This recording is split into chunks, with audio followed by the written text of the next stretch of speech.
the innocent journey that almost broke eye-crippling uncertainty, or take a risk I barely understood. My best friend, Biola, saw the fear in my eyes. She offered a lifeline. She spoke to her mother and the man in her life, who knew a pastor in Adoikiti. He could take me in. You'll work, earn, and then continue school, they promised. Desperate, I accepted, clinging to the faint hope this could save me. My mother and I arrived in Adoikiti, hearts heavy but still clinging to hope. Our first stop was a small bar selling beads. You are too slim, the woman said sharply. You have nothing to sell. My child, you cannot stay here. The rejection stung. But then, a faint light appeared. Pastor B welcomed me into his home. As house help, I tried to settle in, praying it was temporary. But soon, that house became a trap. Pastor B crossed every boundary. Fear and confusion pressed down on me. Heavy and suffocating, like a storm I couldn't escape.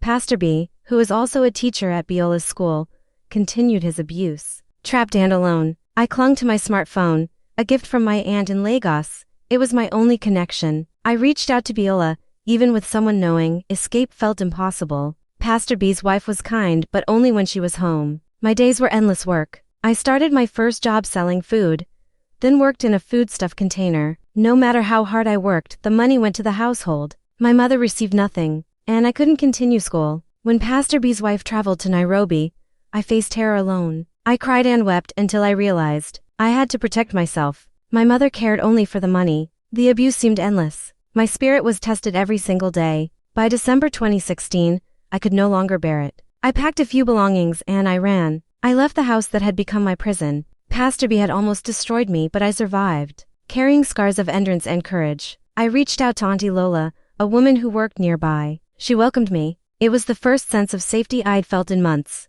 Through Auntie Lola, I found my first job at a bakery. Every morning, the smell of fresh bread reminded me that life could be soft again. I returned home briefly, expecting confrontation. Pastor B and his wife never showed. Instead, they lied to my grandmother, claiming I stole from them. But it didn't matter. I was finally free. Free from beatings, free from terror, free from lies. I survived what was meant to destroy me. I reclaimed my voice, learned courage, and began rebuilding my life. Auntie Lola's unwavering support helped me start living again. I worked hard, restarted my education, and eventually spoke out about my story. Each step of progress reminded me that I was no longer a victim.